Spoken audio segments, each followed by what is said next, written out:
Write with me. Hey there, friend. I'm happy you're here because today we're going to write the word snore. Snore is kind of a silly word. I'm sure you don't snore, right? Snore is spelled S-N-O-R-E. Let's start with that squiggly S. Start just below the top line and come up to the left. Curve, curve, curve, and come back around. Touch the bottom, finish up to complete your squiggly S. The next letter in snore is an N. And ninja N's start with a straight up and down line.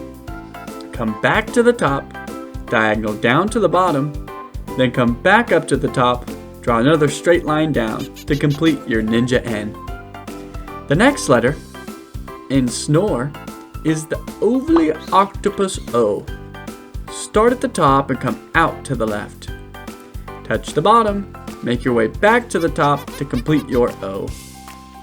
The next letter in snore is a run and R, and run and R start with a straight line down. Come back to the top, bounce out to the right, curve until you get to the middle, come back to the left.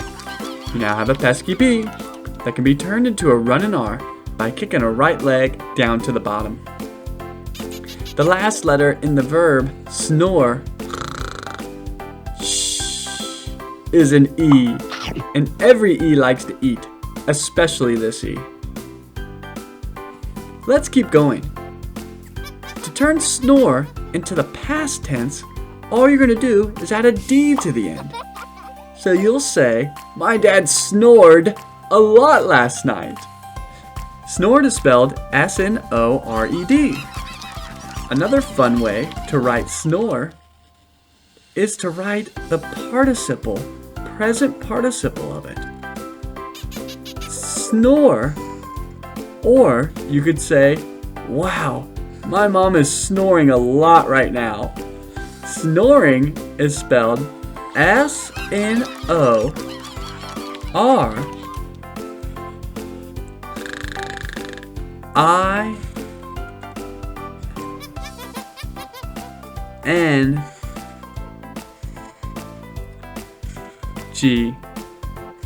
And just like that, friends, you have spelled snore, snored, and snoring. Woohoo! Great job, friends. Don't forget to subscribe if you like the videos. I'll see you next time.